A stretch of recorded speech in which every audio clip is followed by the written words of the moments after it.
convidamos ele, que é mestre em engenharia da produção, com ênfase em ergonomia, e que foi, como citamos anteriormente, o coordenador da Comissão Nacional Tripartite que tratou dessa reformulação da NR1.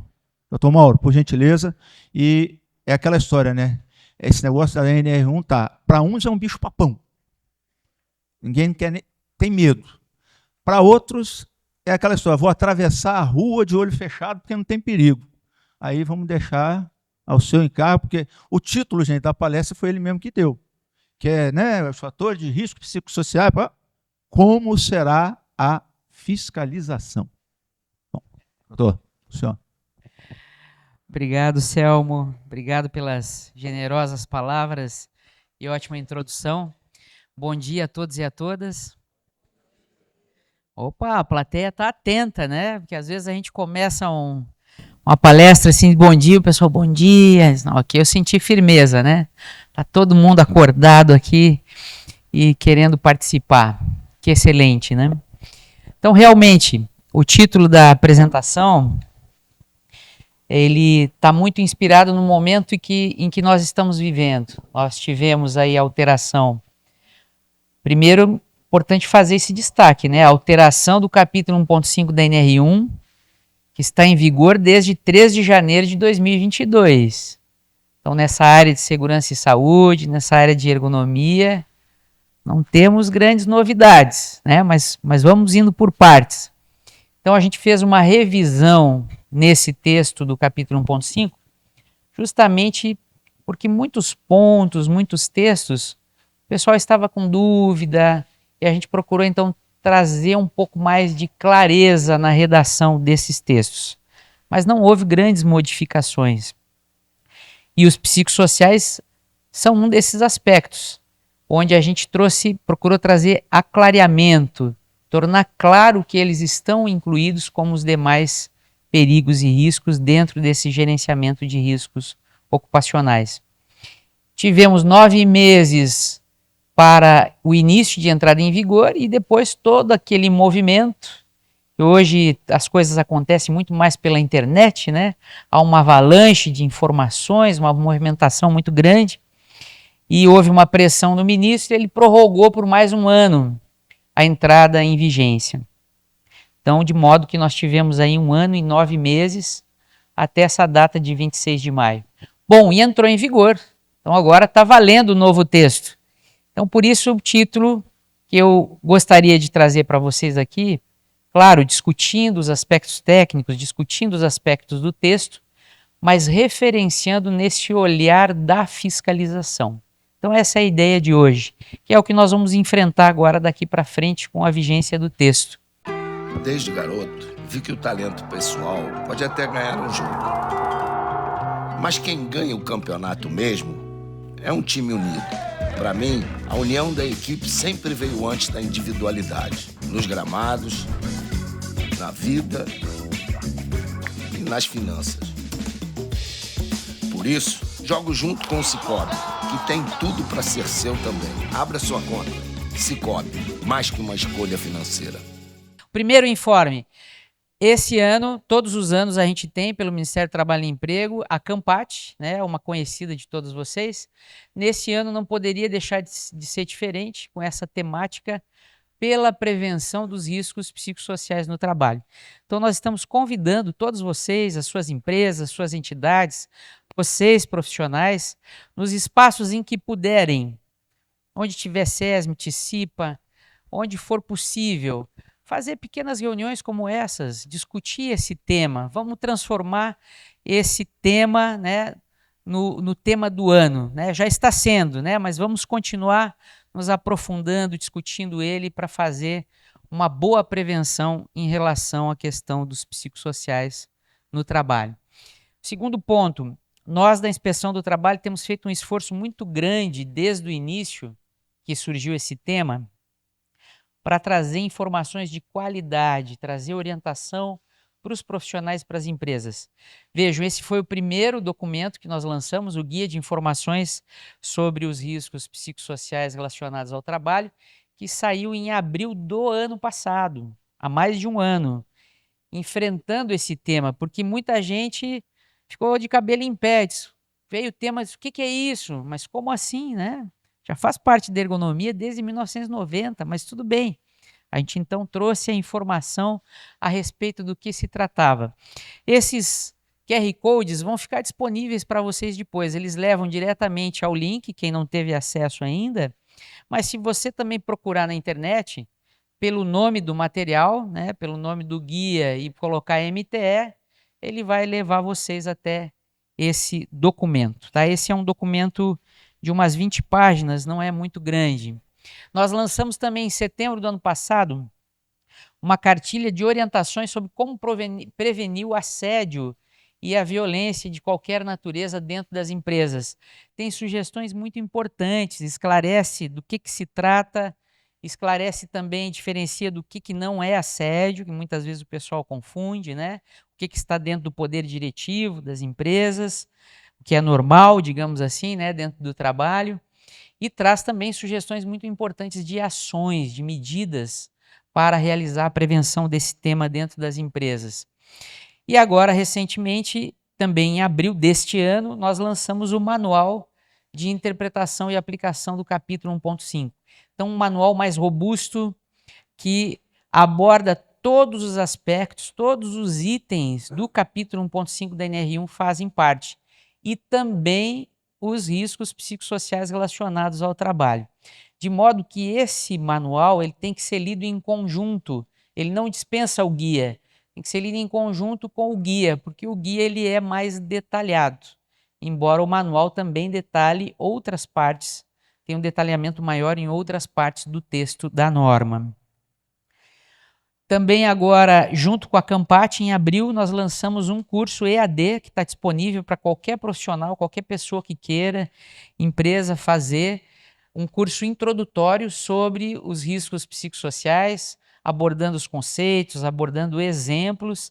Está disponível nesse link da Escola Nacional da Inspeção do Trabalho. E mais recentemente, final de abril, início de maio, então lançamos o Perguntas e Respostas. Vejam, como mesmo depois de todo um ano, né, de trabalho ainda, muitos profissionais, muitas empresas, eu ainda estou com dúvida, né, sobre tal questão, sobre tal aspecto. Então, nós da Inspeção do Trabalho achamos por bem lançar esse Perguntas e Respostas e fizemos esse trabalho com consulta CNTT da NR1. Essa comissão, a Comissão Nacional Tripartite Temática, tem a participação da representação dos empregadores, dos trabalhadores e do governo em nível nacional, a qual eu coordeno, e essas perguntas e as respostas passaram por consulta, então, a essas representações, e depois disso o governo publicou. O Perguntas e Respostas vai ser sobre todo o capítulo 1.5 da NR1, sobre todo o GRO, mas essa primeira rodada, nós vamos continuar esse trabalho, não poderia ser diferente, foi sobre psicossocial, né, que é a grande demanda dos profissionais das empresas. Então foram 22 perguntas e respostas voltadas para o psicossocial e para os aspectos de fiscalização. De modo que aquilo que eu vou falar para vocês, tudo que eu vou falar está tudo nesses documentos, né? Está tudo aí, está tudo presente, né? Então, para mim não tem novidade, né, em relação a esse tema, né? Então vamos diretamente ao recado que eu vim trazer para vocês hoje. Como é que vai ser o olhar da fiscalização, então, a respeito desse tema, no início de vigência do novo texto da NR1? Então, o primeiro aspecto, nós vamos aplicar o critério da dupla visita. O que é isso? É um instituto previsto lá na CLT, que quando nós temos texto novo de lei, então o capítulo 1.5 ele foi revisado, ele foi republicado, a inspeção do trabalho, quando fiscalizar, ela não vai autuar diretamente, ou seja, ela não vai constatar a irregularidade, lavrar o competente auto de infração, que pode levar, depois de um processo de defesa da empresa, à aplicação de uma multa, né? Então, o auto de infração ele pode levar à aplicação dessa multa. Então, durante 90 dias, a partir de 26 de maio, não vai haver aplicação de auto de infração. Mas o que o auditor vai fazer, então, numa fiscalização? Se ele constatar irregularidade, ele vai orientar a empresa e vai notificar para que a empresa corrija essa situação, esse problema encontrado. Então, de modo que, vejam, nós ainda temos 90 dias para adequações, para acomodações, para fazer ajustes. E aí me perdoem, porque eu vi muita representação e algumas empresas esperando a prorrogação do texto de novo. Mas veja, 1 ano e 9 meses mais 90 dias são 2 anos, gente. É tempo suficiente para a gente, né, botar ordem na casa e começar esse trabalho, né? Essa é a nossa avaliação enquanto inspeção do trabalho. Mas então ainda temos essa chance de correção de rumos, tá? Durante 90 dias não vai haver autuação sobre essa temática. E como vai funcionar a auditoria, a fiscalização? Ela vai ser baseada em evidências. Então isso vale para qualquer tema de segurança e saúde no trabalho, para ergonomia e também para o psicossocial. Como é que o auditor fiscal do trabalho vai fazer? Ele vai, dentro da empresa, fazer a fiscalização, ele vai dar atenção para 2 áreas, basicamente. Primeiro, ele vai ter um foco na documentação, então ele vai verificar a avaliação ergonômica preliminar, ele vai verificar o PGR, vai verificar o inventário de riscos, vai verificar o plano de ação, ele vai pedir para a empresa apresentar isso e vai olhar. Mas existe uma outra área muito importante, talvez até mais importante que a documentação, que é verificar in loco como é que a atividade de trabalho está acontecendo. Então, o auditor do trabalho, para fazer fiscalização de segurança e saúde no trabalho, e especialmente de ergonomia, como é o nosso caso, ele precisa ir a campo verificar como a atividade está acontecendo, como o trabalho está acontecendo, em que condições, o que está acontecendo ali, como é que é o relacionamento entre os trabalhadores, ele vai conversar com os trabalhadores, ele vai conversar com a chefia, com a supervisão. Se houver SESMIT-CIPA, ele também vai procurar conversar com esses órgãos. Então, ele vai buscar, tanto nessa área documental, quanto nessa área da realidade das condições de trabalho, ele vai buscar evidências para formar um convencimento, para chegar numa convicção. Se existe ali, naquela empresa, naquele estabelecimento, o descumprimento de algum requisito de INR. Então, aqui é uma questão importante também para nós entendermos. A atuação do auditor fiscal do trabalho, ela é vinculada à lei. Então, o auditor ele não pode chegar lá na empresa e inventar coisas da cabeça dele. Eu quero que tu implante aqui uma metodologia nova que foi aplicada lá na Nova Zelândia. Gente, o auditor não pode fazer isso. Ele está vinculado ao texto da lei. E aqui nós estamos falando quais são os 2 textos principais para nós nessa área psicossocial, NR1 e NR17. Nós vamos ver aqui que não podemos esquecer da NR17. Então a gente optou por escolher a Mel diante de uma qualidade, né, dos trabalhos, dos serviços atendidos por eles. Qualidade de atendimento, de acolhimento quando a gente tem alguma dificuldade. Quando veio a Mel, a gente foi mais organizado, entendeu? Você tem gestão de suprimentos, uma logística, gestão de resíduos, manipulação de alimentos a todo momento, toda observância de normas de vigilância sanitária. Tem toda a parte de como qualquer outra empresa financeira, fiscal, contábil. A gente produz tudo, a gente faz tudo. E hoje a gente já passa de 5.000 refeições por dia.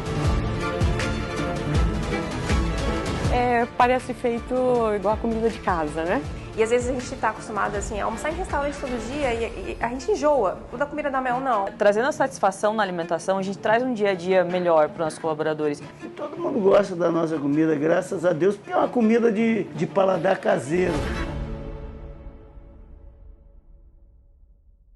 Então eu vou trazer para vocês, abordando esses aspectos da legislação, quais são os principais pontos que vão ser verificados pela fiscalização, especialmente agora, durante esse ano, que entrou em vigor e que teve toda essa movimentação em relação ao tema no nosso país.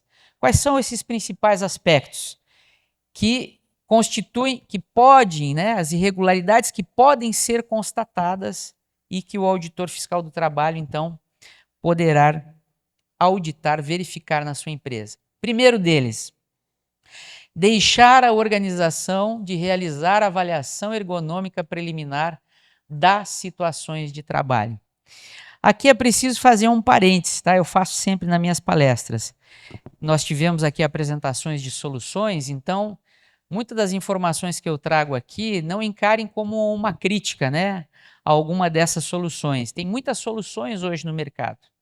E o que nós procuramos sempre trazer é orientações para que elas melhorem, para que elas se aperfeiçoem, né?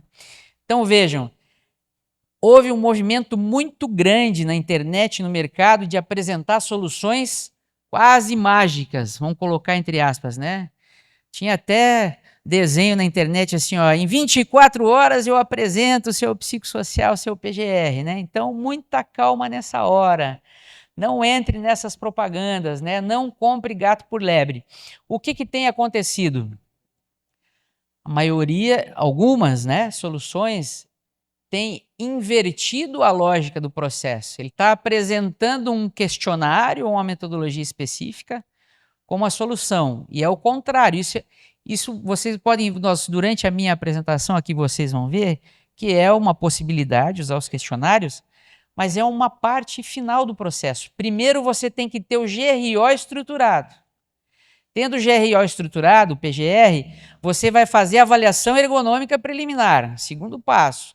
Dentro da avaliação ergonômica preliminar é que você pode utilizar um questionário, uma ferramenta específica para te apoiar, para te ajudar nessa avaliação. De onde decorre isso, esse comando? Da própria NR17. Por isso que eu falei que nós não podemos esquecer de sempre ler de forma integrada a NR1 com a NR17. Então vejam, nós estamos falando de ergonomia, incluindo os aspectos psicossociais. A NR17 é obrigatória para todas as organizações. E lá na NR17 nós temos a previsão de 2 métodos para fazer o trabalho de prevenção. Um método que é uma etapa inicial de abordagem das condições de trabalho, que vai estar totalmente integrado com o gerenciamento de riscos ocupacionais, que a gente chama de avaliação ergonômica preliminar, para todas as situações de trabalho, para todas as condições existentes. Então, esse é o método pelo qual a gente faz essa integração com o PGR. Ele foi pensado para isso. Se nós observarmos para a revisão da NR17, na NR17 de 1990, que era o texto anterior, nós só tínhamos a ET. A ET agora ela ficou para uma etapa de aprofundamento quando um desses gatilhos acontecerem. Eu não vou me aprofundar aqui com vocês na ET, ela ficou para essa etapa posterior, porque esse foi o método que foi previsto, programado para fazer essa integração com o PGR. E vejam, tem um detalhe importante que a gente vai conseguir perceber a importância dessa abordagem. Na NR1 nós temos a previsão de um tratamento diferenciado para ME e EPP, grau de risco 1 e 2. Essas pequenas empresas elas podem estar dispensadas de fazer o PGR. Basta ela entrar lá no site do Ministério, fazer uma declaração de inexistência de risco e ela poderá estar dispensada.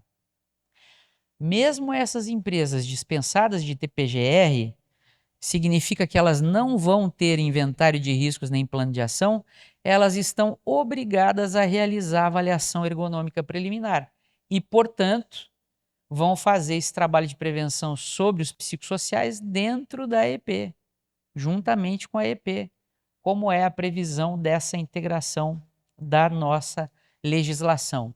Então, ela não vai ter PGR, mas ela vai ter um documento chamado Avaliação Ergonômica Preliminar, onde, necessariamente, né, obrigatoriamente nesse caso, para fazer esse trabalho de prevenção. Veja, nós estamos falando então de gestão de ergonomia integrada ao PGR. Eu gosto de trazer aqui quando eu vou falar, vem aquela lembrança, né, trazer essa lâmina, né, mas aí eu vou evidenciar qual é a minha idade, né, falar em lâmina, né. Mas nesse slide, eu gosto de trazer ele porque ele aborda quais são os fatores muito importantes a respeito dessa integração com o sistema de gestão. E aqui, gente, é importante destacar para vocês, eu não vou abordar todos os aspectos, tá? desse gráfico, nós temos aqui aspectos que podem se constituir em barreiras e aspectos de fatores de sucesso, relacionados ao ambiente interno, cultura organizacional, fatores técnicos, dimensão econômica. Mas vejam essa linha central aqui.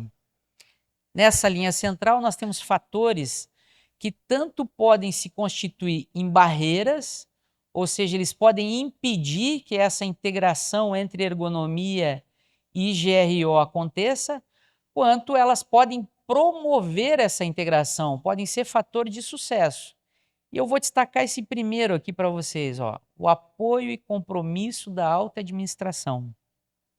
Isso é essencial. Se dentro de uma empresa não tiver, naquelas pequenas, muitas vezes é o dono do negócio que está ali à frente, se não tiver o compromisso, a decisão do dono, ou então dos níveis de alta administração, dos C-levels, né, as empresas maiores, nada vai ser feito. Então isso é fundamental, que haja esse apoio, esse comprometimento, esse engajamento dos níveis de decisão da empresa, para que essa integração entre ergonomia e sistema de gestão ocorra. E vejam, se essa alta administração perceber que o trabalho não é apenas de conformidade legal, eles vão conseguir compreender um aspecto fundamental dessa integração. Porque ergonomia não tem a ver somente com segurança e com saúde no trabalho. Ela tem a ver com conforto, mas tem a ver também com produtividade. Isso está no texto da própria NR17. Então, esse trabalho bem feito, ele vai poder gerar para a empresa, além da prevenção, diminuição de custos em termos de afastamentos, diminuição de rotatividade, diminuição de possíveis passivos judiciais. A empresa, enquanto negócio, só tem a ganhar com esse trabalho. Além da prevenção, ela tem ganhos estratégicos. Então, o nível de alta administração precisa perceber isso. E percebendo isso, certamente ele vai apoiar essa decisão de integrar o trabalho de ergonomia dentro de gerenciamento de riscos ocupacionais. Aqueles outros aspectos aqui, eles estão bem trabalhados no nosso guia e no nosso manual, tá? Então eu não vou abordar todos, senão a gente não tem tempo hoje, né? Para fazer a nossa interação depois com perguntas, né? Com a nossa conversa. Outro ponto de verificação importante. Deixar a organização de considerar as condições de trabalho nos termos da NR17, incluindo os fatores de risco psicossociais relacionados ao trabalho no GRO. Quando o auditor pode aplicar esse auto de infração? Veja, a empresa tem um GRO, tem um PGR, mas por algum motivo ele não considerou as condições de trabalho da NR17 ou não incluiu os psicossociais nesse processo. Do que nós estamos falando? Aqui vejam, essa ementa, esse item é bom para exemplificar isso. A ementa da irregularidade, ela sempre se refere a um texto da norma. Então veja, esse texto aqui é que diz que a empresa é obrigada a fazer isso. Trazer para dentro do GRO a integração com a NR17 e considerar as condições de trabalho. Que condições são essas? São essas cinco aqui, esse grupo, né? Cada uma delas constitui um capítulo da NR17. Mas aí no texto está escrito assim, incluindo os psicossociais. Mas onde é que estão os psicossociais aqui? Além de a gente ter uma relação entre essas condições de trabalho, que pode implicar em fatores de risco psicossociais, eles estão diretamente relacionados à organização do trabalho. Conforme vocês acompanharam aí, tanto no nosso guia quanto no manual, e também eu posso citar o recente citado relatório da OIT sobre a questão psicossocial, ele trouxe esse conceito bem determinado. Os fatores de risco psicossociais, eles decorrem de problemas na concepção, na gestão, na organização do trabalho. Então se refere a tudo aquilo que deve ser feito como tarefa mesmo, como atividade de trabalho, como deve ser feito, por quem deve ser feito, em quanto tempo deve ser feito, se reportando aqui chefia. Então vejam, são todos aspectos, desde a questão gerencial, da questão da jornada de trabalho, dos intervalos, da pressão por tempo, de relacionamentos, né, com os colegas e com as chefias. São todos aspectos envolvidos. Isso é organização do trabalho. Isso é psicossocial. Então você precisa fazer essa integração e poderá ser autuado dessa maneira se um desses aspectos for esquecido dentro da integração com o GRO e dentro desse processo de melhoria contínua, que é o que manda o texto da norma. Humano no toque, ultramoderno na estrutura. No Hospital Unimed, o cuidado é o centro de tudo. Com dedicação, buscamos ser a referência todos os dias. Com sensibilidade, transformamos atendimento em acolhimento. Unimos o que há de mais avançado com o que há de mais humano. Por aqui, o futuro da saúde caminha de mãos dadas com a essência do cuidar. É Hospital Unimed, humano e ultramoderno. Unimed Sul Capixaba, com você sempre. Outro ponto de verificação muito importante. Estou trazendo aqui os principais, né, na visão da inspeção do trabalho. Deixar de garantir que os empregados sejam ouvidos durante o processo de avaliação ergonômica preliminar. Olha de novo, não é ser ouvido no questionário, é ser ouvido na EP. Então, muita atenção aqui, né, olho no lance. Então, é importantíssimo, gente, não se faz ergonomia, ou boa ergonomia, como vocês queiram, sem a participação dos trabalhadores. A colega da Unimed que me antecedeu falou, né, os trabalhadores são especialistas, são eles que conhecem o que está acontecendo na atividade de trabalho. Então precisa trazer essa participação para dentro da EP. Aonde vai estar a evidência dessa participação? Lembra que o auditor fiscal ele trabalha com evidências. Então aqui o auditor espera que você evidencie isso, que essa participação ocorreu. Onde é que ela pode estar? Se eu tiver um documento de AEP na minha empresa, ela pode estar lá. Ó, os trabalhadores foram ouvidos, foram entrevistados, ou foi aplicado um questionário, foi feito da forma que vocês fizeram. Coloca lá. Ah, minha empresa tem PGR e eu não documentei a AEP. Eu vou levar os resultados direto lá para o meu PGR. Ok, mas não esqueçam desse item. Então você precisa colocar lá no seu PGR, se você fez dessa maneira, coloca uma evidência lá. Olha, a EP foi feita assim, por tal responsável, por tal profissional, por tal empresa, não importa, né? Desde que tenha conhecimento sobre ergonomia, sobre psicossocial. E a participação dos trabalhadores foi conduzida da seguinte maneira. Coloca essa evidência ali no documento. Mas lembre-se sempre, o auditor ele vai a campo. Ele viu lá no documento que teve a participação, mas ele vai lá perguntar para o trabalhador, vem cá, você participou disso aqui? Só aqui tem uma lista de presença que foi feita uma oficina, um workshop. Você participou disso aqui? Então o auditor ele vai também questionar os próprios trabalhadores a respeito dessa participação. Outro ponto de verificação importante, deixar a organização de identificar os perigos e possíveis lesões ou agravos à saúde. Então aqui imagine o seguinte contexto, a empresa tem o PGR, ela fez a avaliação ergonômica preliminar e o auditor olhou, viu isso na documentação e aí ele foi a campo. Num determinado setor lá, ele verificou que havia, por exemplo, vamos pegar aqui, baixo controle no trabalho, falta de autonomia para os trabalhadores. Aí ele constatou isso lá em campo, mas ele olhou no documento, não estava. Opa, a empresa não identificou. Então ele, buscando essas evidências, ele poderá fazer esse auto de infração. A organização deixou de identificar esse perigo aqui. Então vejam aqui, é uma lista de perigos exemplificativa que está no nosso guia e a respeito dos aspectos psicossociais. Lembrem, isso tem que fazer parte da EP. Na EP é uma lista muito maior de perigos, porque precisa contemplar as demais condições de trabalho. Então, isso aqui é só uma parte, né? E lembrando que é uma listagem exemplificativa. E não significa que você precisa apresentar tudo isso aqui no seu inventário. Depende do seu contexto, das suas condições de trabalho. Pode ser que alguns perigos sejam existentes, outros não existam ali daquele ambiente, né?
Aqui eu trago apenas para lembrar que essa questão da identificação das possíveis lesões e agravos, ela é texto da própria NR. Mais adiante no exemplo eu vou deixar isso mais claro, né?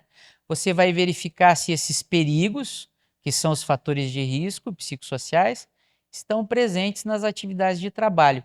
E você precisa, ao fazer a identificação, coletar essas informações. Ó.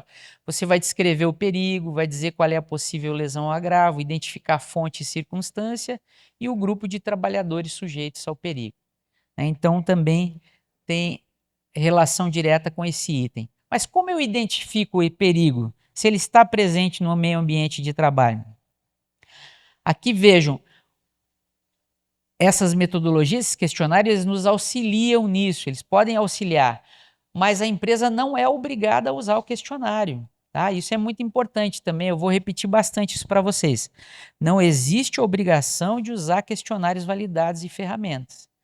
A avaliação ergonômica preliminar ela pode ser feita de forma qualitativa e participativa.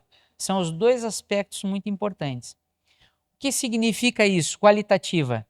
Que a pessoa responsável, o profissional responsável, ele vai fazer os levantamentos necessários de dados da empresa, das atividades, do trabalho, e também como o auditor faz, ela vai a campo, ela vai olhar a atividade como está acontecendo, vai conversar com os trabalhadores e ela vai verificar quais são as características da atividade naquele setor ou naquela tarefa. Veja, se ele encontrar algumas características, como esse exemplo que eu estou trazendo para vocês assim, trabalhadores não recebem apoio para realizar o seu trabalho, como ferramentas, recursos, treinamento. Os supervisores são obrigados a gerir um grande número de trabalhadores e é difícil fornecer apoio adequado aos indivíduos. Os trabalhadores não têm tempo ou oportunidade dentro do horário de trabalho para falar com seus colegas ou gerentes. E há um relacionamento conflituoso com colegas ou com supervisores e gerentes, entre outras características. Então aqui o profissional, vejam, quem está fazendo isso tem que conhecer dessa temática. Se ele encontrar essas características, é sinal que ele encontrou esse perigo. Falta de suporte e apoio no trabalho. É um daqueles que está na nossa listinha. Então ele encontrou as evidências, ele viu as características da presença, da existência desse perigo no meio ambiente de trabalho. Outro ponto de verificação. Aí na sequência do processo, você identificou o perigo, depois você vai avaliar o risco. Na avaliação do risco, você vai tratar da severidade primeiro e depois você vai avaliar a probabilidade. Então veja, a probabilidade tem esse item da norma que é muito importante, deixar a organização na avaliação da probabilidade de fatores ergonômicos, incluindo os psicossociais, considerar as exigências da atividade de trabalho e a eficácia das medidas de prevenção implementadas. Aqui nós vamos perder um tempinho, porque é um item muito importante. Ele chama atenção para dois aspectos fundamentais nesse processo e que muita gente confundiu durante esse ano que nós tivemos, durante o ano passado. Primeiro, vejam, você vai considerar as exigências da atividade do trabalho.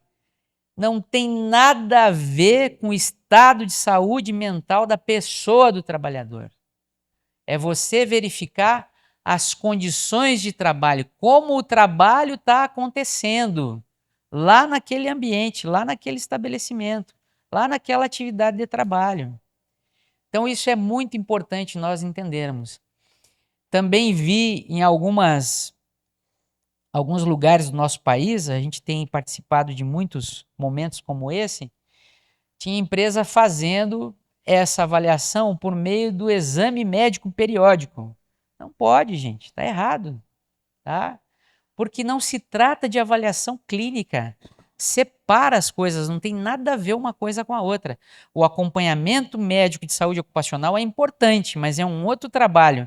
Aqui é um trabalho anterior, é um trabalho de prevenção. Nós precisamos identificar o perigo e avaliar os riscos decorrentes, olhando então para aquilo que está presente no meio ambiente de trabalho. Eu vou levantar as características desse trabalho e vou avaliar, se eu avaliar qualitativamente, aspectos como a duração dessa exposição, a frequência com que essas características estão presentes ali no ambiente de trabalho e a intensidade dessas características, o quão intensas elas são, o quanto elas estão impactando na atividade de trabalho em relação à segurança e à saúde do trabalhador, entre outros cofatores que podem ser avaliados, tá? Então vai depender de cada situação e também da qualificação do profissional em fazer essa avaliação qualitativa. E o outro aspecto muito importante é a eficácia das medidas de prevenção implementadas. Então vejo, aqui tem uma questão fundamental. As medidas de prevenção, elas impactam diretamente na probabilidade do risco.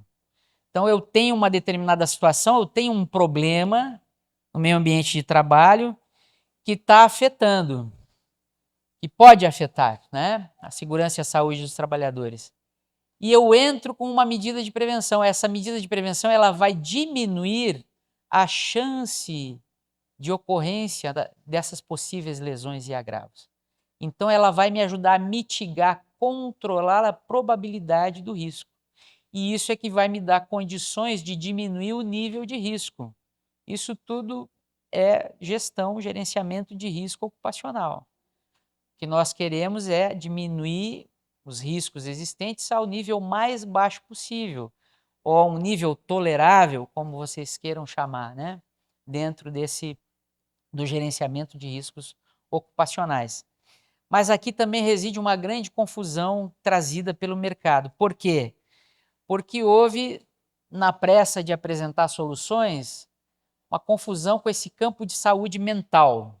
E aqui eu faço uma ressalva, não me entendam mal, né, do que eu vou falar, porque são questões importantes, mas vejam, o campo de saúde mental é um campo mais amplo do que esse aqui. Aqui nós estamos falando de risco ocupacional, nós estamos falando de prevenção na origem.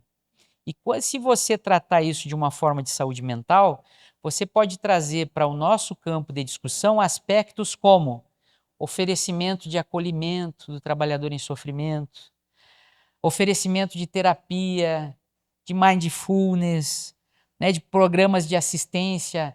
São questões importantes? São, mas veja, não está aqui no risco ocupacional, porque essas ações que eu mencionei, elas estão atacando as consequências. Depois do problema instalado, você está tentando dar um jeitinho, está tentando arrumar ali, né, uma maneira de ficar um pouco mais confortável. Mas você não está atacando a causa do problema. Então é muito importante entender isso.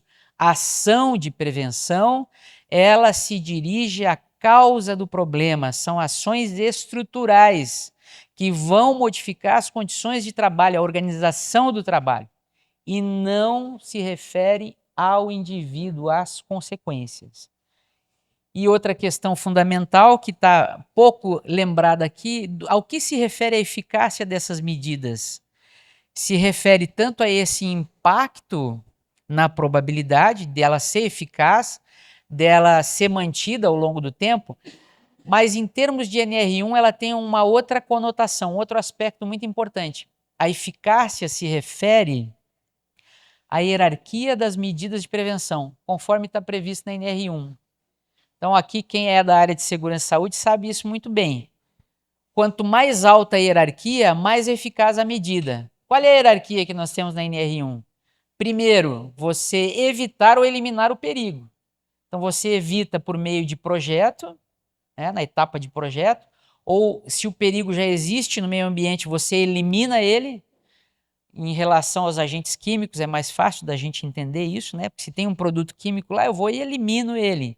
Eu consegui eliminar o perigo. Isso é altamente eficaz. As outras medidas são menos eficazes. Eu continuo com perigo no meio ambiente, mas eu vou adotar medida de proteção coletiva. Se não for suficiente, eu vou adotar medidas de ordem administrativa ou de reorganização do trabalho. E se ainda não for suficiente, em caráter complementar, equipamento de proteção individual. Essa é a ordem. Mas vejam, para ergonomia, para psicossocial, não tem EPI, gente. Até ouvi esses dias na internet uma propaganda aí, EPI para psicossocial. Mas de onde é que tiram essas ideias, né, tchê? Não existe isso, né, pessoal? Então, assim, a maioria das ações vão ser ações de ordem administrativa e de reorganização do trabalho. E também não são ações custosas para a empresa. Às vezes é uma mudança na atividade, uma mudança no processo, adotar uma pausa e assim por diante. São medidas que não são altamente custosas para a empresa, mas que podem trazer grandes resultados.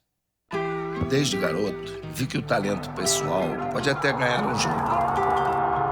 Mas quem ganha o campeonato mesmo é um time unido. Para mim, a união da equipe sempre veio antes da individualidade. Nos gramados, na vida e nas finanças. Por isso, jogo junto com o Sicoob, que tem tudo para ser seu também. Abra sua conta. Sicoob, mais que uma escolha financeira. Aqui, esse tema, ele tratou de um aspecto que eu não vou conseguir aprofundar com vocês, então eu trouxe esse slide para deixar aqui para vocês essa indicação. Se alguém quiser estudar com maior detalhe essa questão da gradação da severidade, da gradação da probabilidade, dos níveis de risco e da classificação de riscos, tem uma live da Campat aqui do dia 10 de abril, só que live da Campat, para quem participou sabe que ela dura um tempão, né? Tem mais de 3 horas. Então eu já posicionei aqui para vocês, ó, se você está interessado nesses assuntos, do minuto 52 até 1h35, tem ali de forma detalhada para você olhar isso, tá? Se você quiser se aprofundar então nessas etapas. Outro ponto de verificação, deixar de integrar no inventário de riscos do PGR os resultados da avaliação ergonômica preliminar. Eita, aqui tem uma questão. Veja, não é os resultados do questionário. Então aqui, muita atenção para quem está pensando nas soluções lá da sua empresa. Porque se você usou questionário e metodologia específica, primeiro ela tem que passar pela AEP. Por quê, gente? Porque só o questionário não basta, você tem uma série de condições de trabalho. Um exemplo muito singelo. Você fez o questionário lá, está tudo bem, mas, por exemplo, tem um ruído muito grande dentro do meio ambiente, que nem é ruído físico, nós não estamos falando do agente físico, nós estamos falando do conforto, mas às vezes o ruído atrapalha muito. Ele vai se constituir num fator psicossocial. Então, depende da avaliação das condições de trabalho. Então, você tem que levar esse resultado para dentro da EP, para depois levar para o inventário de riscos. Esse é o caminho que você tem que fazer. E aí, na nossa visão da inspeção do trabalho, qual é o resultado que a gente quer ver desse processo? Então, você fez tudo isso e o que você vai documentar? O que o auditor fiscal do trabalho vai querer ver? Pelo menos lá no inventário de riscos, esses elementos básicos. Cada coluna dessas aqui é um elemento obrigatório pela NR1, isso é o mínimo, tá? Não quer dizer que você não possa ter mais. Então, do exemplo que nós estamos trabalhando, você vai dentro daquela unidade de avaliação que você selecionou, aqui no meu caso é a auditoria interna, foi a atividade. Eu identifiquei o perigo, é falta de suporte e apoio no trabalho, eu vou indicar a fonte, falta de apoio da chefia imediata e dos colegas, eu vou identificar as possíveis lesões, transtorno mental, DORT, problemas cardiovasculares, eu posso aqui complementar conforme o meu conhecimento, a minha expertise, tá? Posso especificar mais? Posso, depende do seu nível de detalhamento, não tem problema. Quantidade de trabalhadores expostos, e aí eu vou complementar com a descrição das medidas já existentes, porque elas vão impactar. No meu exemplo, eu não tenho nenhuma para facilitar o exemplo. E depois eu vou caracterizar a exposição dos trabalhadores. Aqui eu vou trazer, numa avaliação qualitativa, aqueles elementos, aquelas características que eu verifiquei lá na atividade de trabalho, em conversa com os trabalhadores.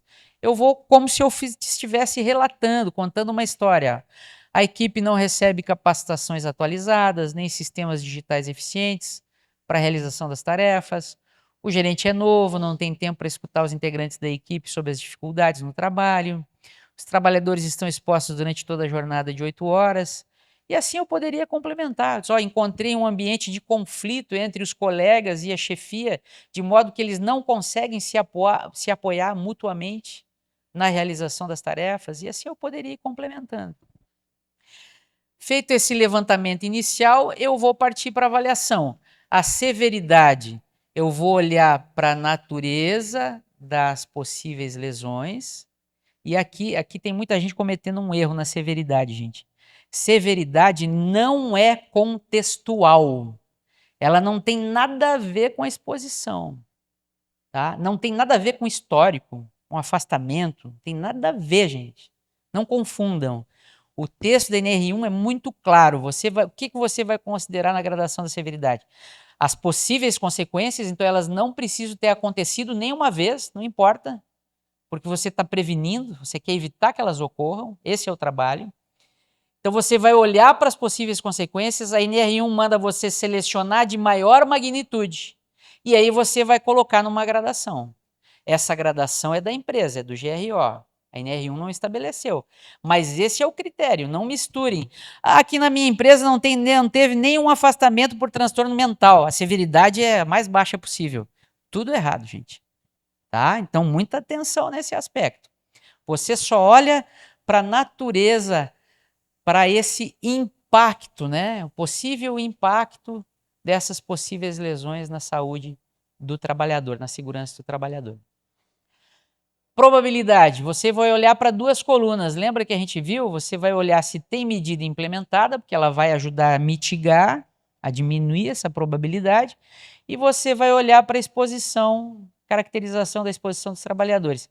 E vai encaixar isso na gradação de probabilidade do seu GRO. O nível de risco é só o cruzamento entre severidade e probabilidade. E a classificação do risco é que vai me dar o prazo com o qual eu devo agir dentro da empresa. Então, ela é importante também. Não basta eu chegar no nível de risco.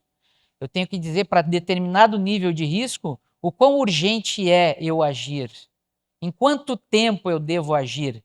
Porque senão a gestão não vai acontecer, o gerenciamento não vai acontecer. Então, é muito importante esse aspecto também. Eu vou trazer o mesmo exemplo aqui para vocês, para aquelas empresas que optarem, lembrem de novo, ó, é opção, não é obrigação.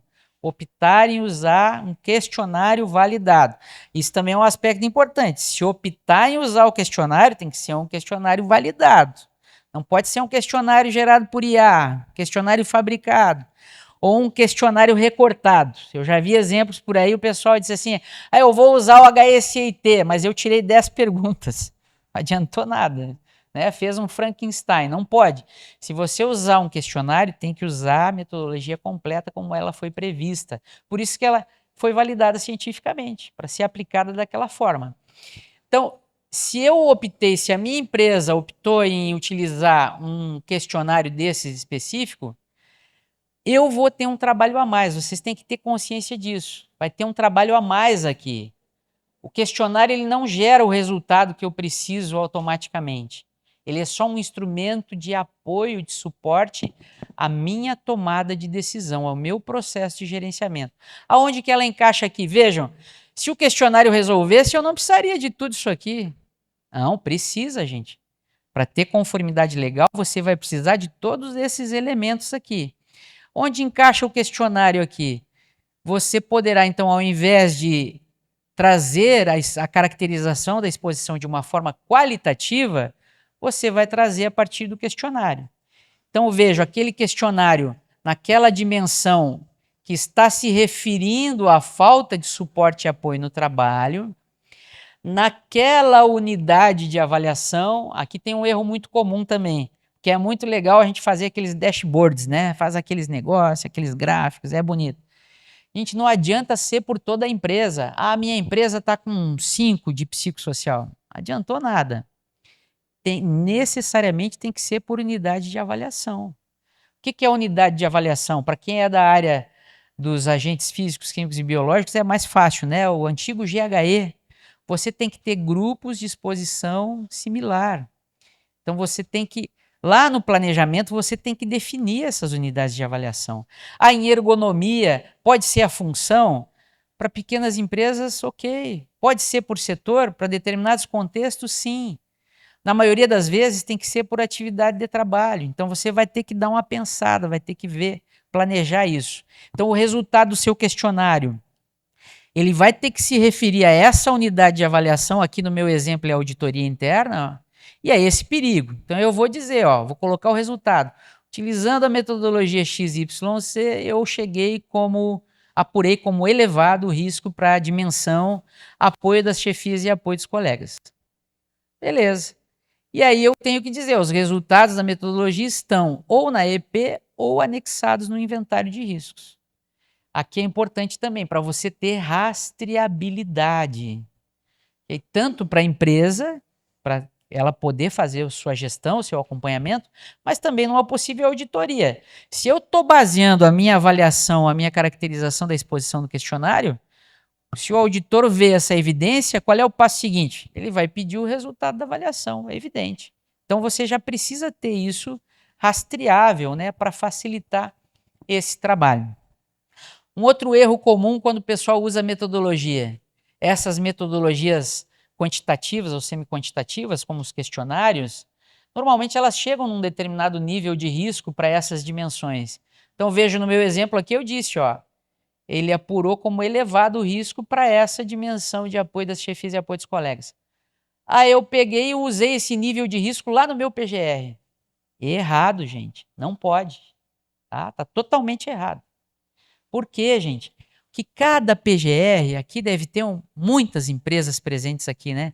Cada estabelecimento é obrigado a ter o seu PGR. E cada um deles pode ter uma gradação.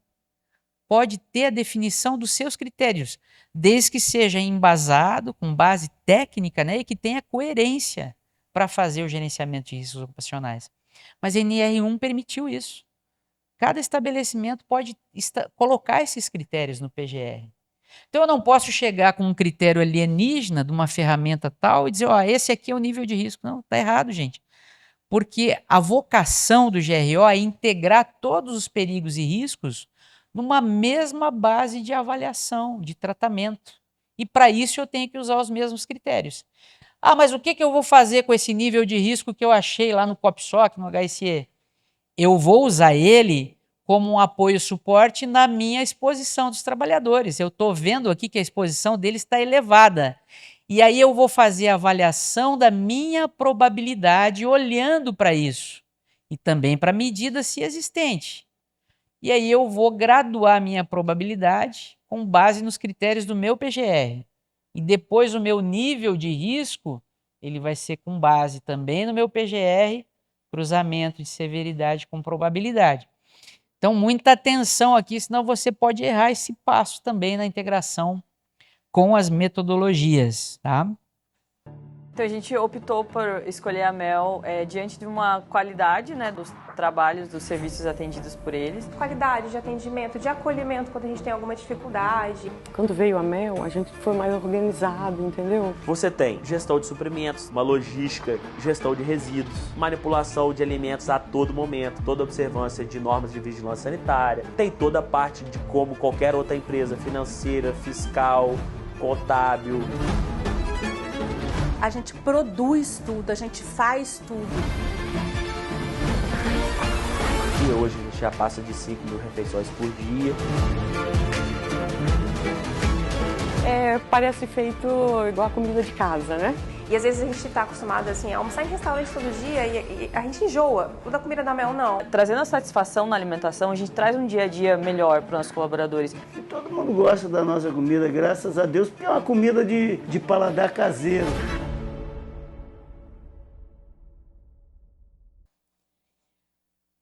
Aqui é só uma orientação, eu vou passar porque isso já está nos nossos guias, nos nossos manuais, né? Antes de adotar as medidas de prevenção, seria bom você fazer uma revisão dessas etapas anteriores, tá? Mas qual é o ponto de verificação que eu diria essencial? E também já encaminhando para o final da palestra, né? O último, para não chateá-los muito. Mas vejam, esse ponto de verificação para nós da inspeção do trabalho, ele é essencial. Ele mostra, ele é a razão de ser de todo esse trabalho. Não adianta a gente fazer tudo isso, fazer AEP, fazer PGR, levantamento, mapeamento, aplica questionário, aí chega no final tu não adotou a medida de prevenção, não adiantou nada, né? Tudo trabalho de tempo perdido. Então, muita atenção nisso. E aqui, certamente, é uma das irregularidades que o auditor vai verificar. Então, se a organização deixou de elaborar plano de ação, com indicação das medidas de prevenção a serem introduzidas e aprimoradas ou mantidas. Então, vejam, naquele meu exemplo não tinha medida ainda. Então, o que eu vou fazer? Eu vou introduzir, eu vou colocar medidas novas. Mas também, se eu já tenho medidas, o meu acompanhamento ou a revisão pode me indicar que eu preciso aprimorar elas, melhorar elas. Por exemplo, no caso de uma pausa, pode ser que a pausa esteja sendo insuficiente e eu preciso aumentar ela, ou eu tinha estabelecido apenas uma, eu vou precisar colocar duas, então eu posso melhorar uma medida de prevenção já existente. Ou eu posso apenas manter. Se no meu acompanhamento ficar identificado que está funcionando bem, então, mas eu preciso manter, e olha só, eu preciso ter a evidência de que eu estou mantendo. Então, um plano de ação que só coloca ações novas, onde é que está a evidência daquilo que já tem feito de medida e que eu estou mantendo? E que é a razão de eu ter controlado os riscos, que impacta na probabilidade e no controle dos riscos. Eu tenho que ter isso no plano de ação. Então tem que ter lá uma seção de manutenção de ações para me fazer o acompanhamento dessas ações. Essa evidência é muito importante, porque você só controlou na visão, vejam, na visão da inspeção do trabalho. Você tem um perigo identificado e um risco avaliado. Eu só fiz bem o trabalho, eu só controlei aquele risco se eu tiver medidas de prevenção implementadas. E depois da implementação, a manutenção dessas medidas. É isso que me dá a condição de eu ter aquele risco controlado. Mas que medidas de prevenção? Eu já falei para vocês daquelas que não servem, né?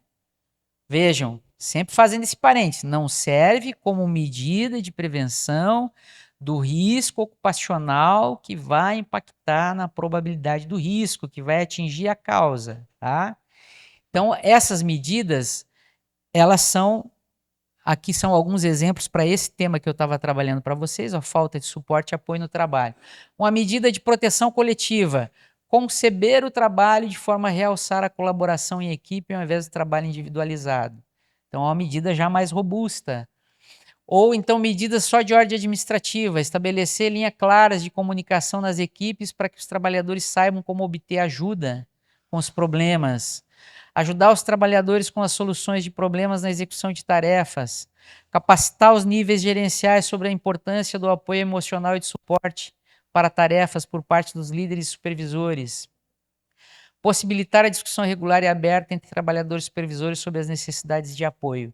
Então, dependendo do seu contexto e das características que você encontrou lá na exposição, você pode adotar uma, duas ou mais, né? Para você fazer esse trabalho de prevenção. Ah, eu preciso adotar todas as possíveis medidas de prevenção de uma vez só? Não, gente. Veja, nenhum auditor fiscal do trabalho vai querer isso, vai querer ver isso. Porque é um processo de melhoria contínua. Então, basta que você evidencie que está... Mesmo que você comece com uma, duas medidas, você evidencia que está começando. O auditor já vai ver, opa, aqui vai funcionar a melhoria contínua. E se for necessário, ele vai então entrar com novas ações ou vai melhorar essas existentes. De novo, na visão do auditor fiscal do trabalho, o que a gente espera ver como resultado final disso? Então, no caso do plano de ação. Humano no toque, ultramoderno na estrutura. No Hospital Unimed, o cuidado é o centro de tudo. Com dedicação, buscamos ser a referência todos os dias. Com sensibilidade, transformamos atendimento em acolhimento. Unimos o que há de mais avançado com o que há de mais humano. Por aqui, o futuro da saúde caminha de mãos dadas com a essência do cuidar. É Hospital Unimed, humano e ultramoderno. Unimed Sul Capixaba, com você sempre. Vindo lá da EP, as sugestões de ações. As ações que você vai planejar, elas têm pelo menos 3 níveis de relacionamento.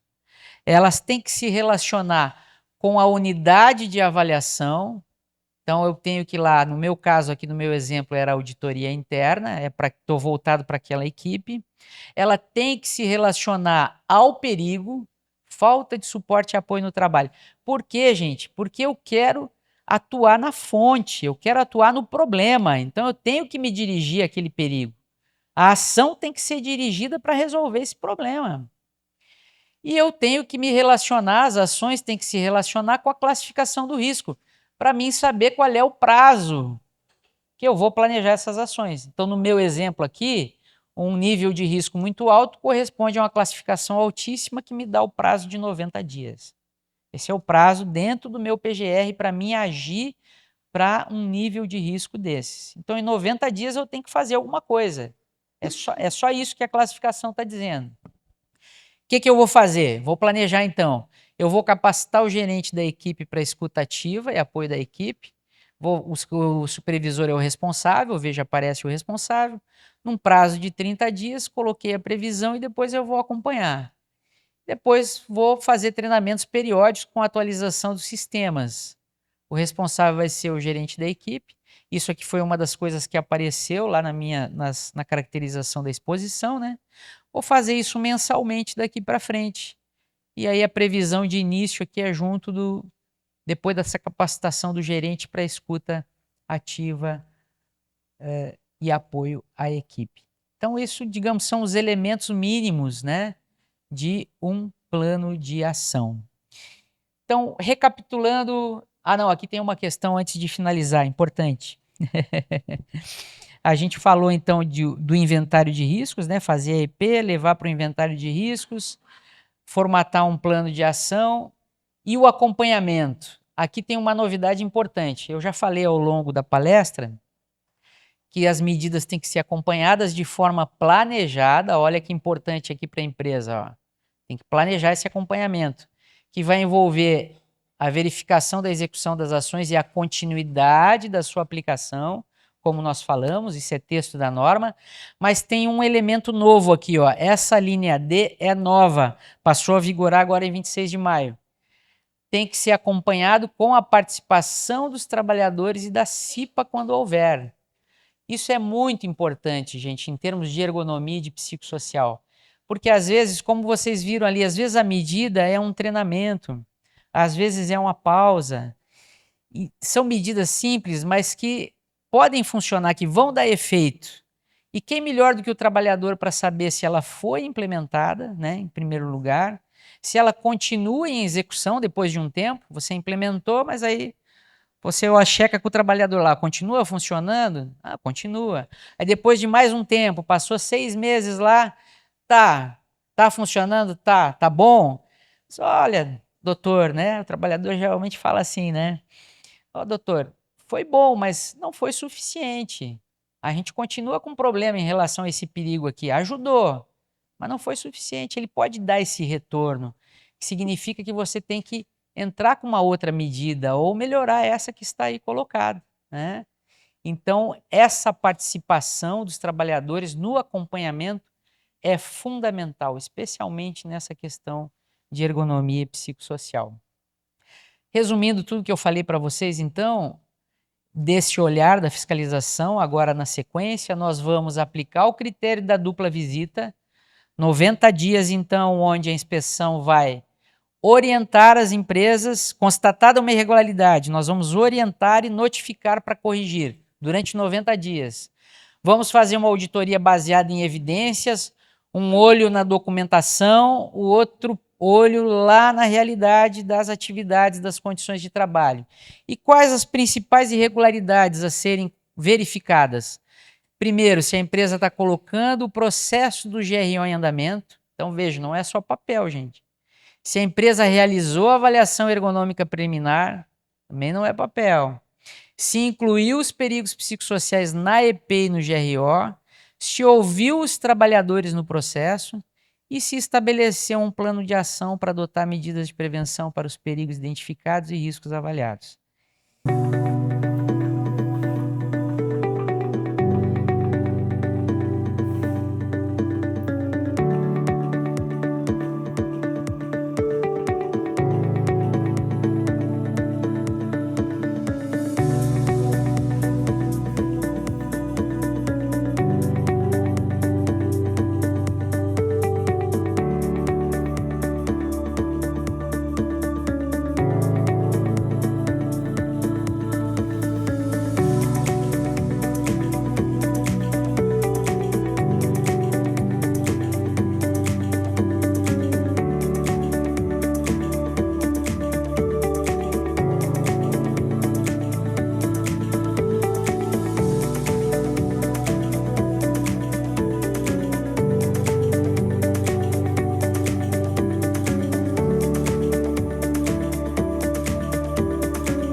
lembrem, cada item de norma pode ser uma autuação. Se a gente olhar para a NR1, para a NR17, talvez a gente tenha quase 50 possíveis irregularidades. Mas o auditor não vai olhar tudo isso, gente. Especialmente nesse início, o que a gente quer ver? A gente quer ver dar o start, dar a saída. Vamos fazer esse trabalho de prevenção? E aí nós vamos ter esse olhar, um olhar mais geral, para ver se as empresas realmente colocaram isso em movimento. Tá? Esse é o mais importante desse momento. Eu deixo aí o meu muito obrigado, né, e fico à disposição para as perguntas depois.